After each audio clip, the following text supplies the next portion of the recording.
Beane for CFX, saying hello to the SPwJO. SPwJO, two great co-hosts here. We're watching some great fights here at CFX in Plymouth. Going to be a great night of fights. Well done. We might have to put you in the announcer's booth here. Let me ask you, what would you say was your most memorable fight or difficult one? My most memorable fight was my last one because I won the CFX title, but my most difficult was against the guy Luke Corona, real good Muay Thai guy out of Bomb Squad. I fought him in Brockton at the outdoor event. My longest fight so far is like 4 minutes, so it was tough, but it was great learning experience. Having a great Muay Thai guy take down and pound him out. So. Well, I'll tell you something. You know, you got jiu-jitsu, you got boxing, and you got wrestlers, which is, you know, so many different things. And it's, you know, difficult to really train. How do you go about training for somebody like that?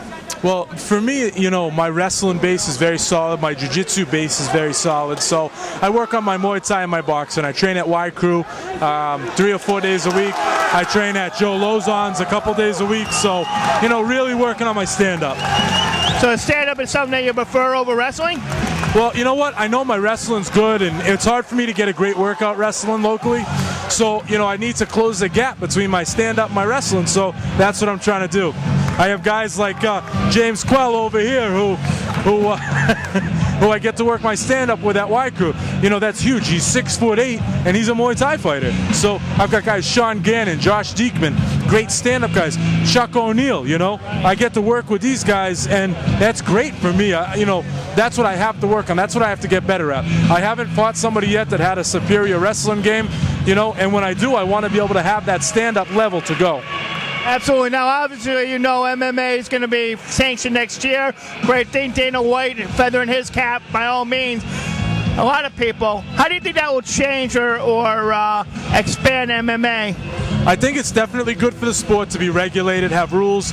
The only thing that's going to, you know, be a little bit of crackdown on with the regulation comes suspensions when guys get, you know, TKO'd or knocked out or hurt. And, you know, that has its positives and negatives. Positives, it keeps the fighters safe, but at the same time, the fighters can't fight as much as we were. You know, if I fight in a fight and I get hit and I've got something, you know, a little bruise here, now I have to go see a doctor before they'll clear me to fight.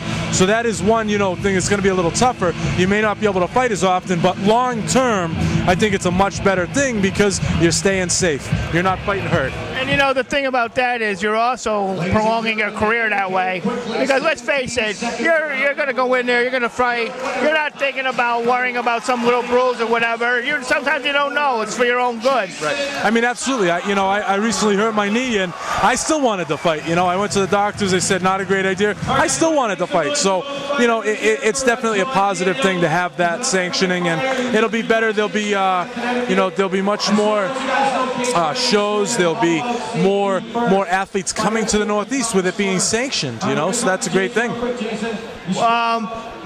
We mentioned how it's going to be sanctioned now. Were you surprised that the boxing was such an issue on that, and that it took so long here in Mass? And do you see it happening in other places like New York and stuff? And I guess I'm kind of going on with the question, but what is your perception? Do you think the audience has a better understanding of MMA now, that it's not just, it's skills, and it really is skill? It's probably the hardest training athletic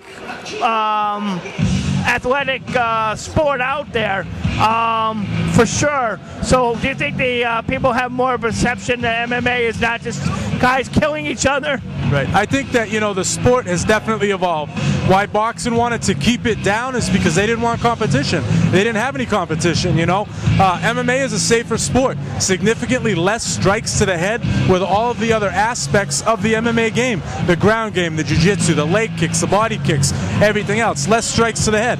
You know, in boxing, you got to stand an 8 count. You don't have that in MMA. You see here, a guy gets rocked, it's over. You know, as far as boxing, a guy gets rocked, well, they give him 8 seconds, which turns into 20 by the time the ref gets the guy in the other corner, gets back over, starts counting. So I think it's a great thing that, you know, MMA is growing. I think fans are definitely learning more about the sport. It's getting to a wider base, not just the 18 to 35-year-old males. Look at the crowd. It's half women, half men here. You know, it's growing.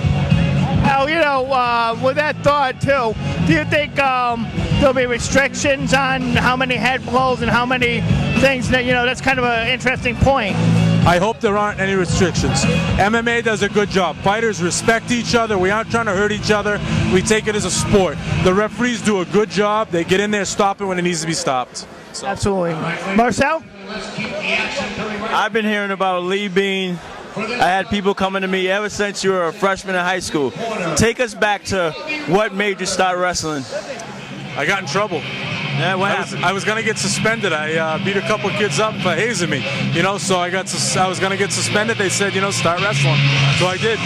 Was one of my cousin one of the ones that beat you up? No. You beat him up.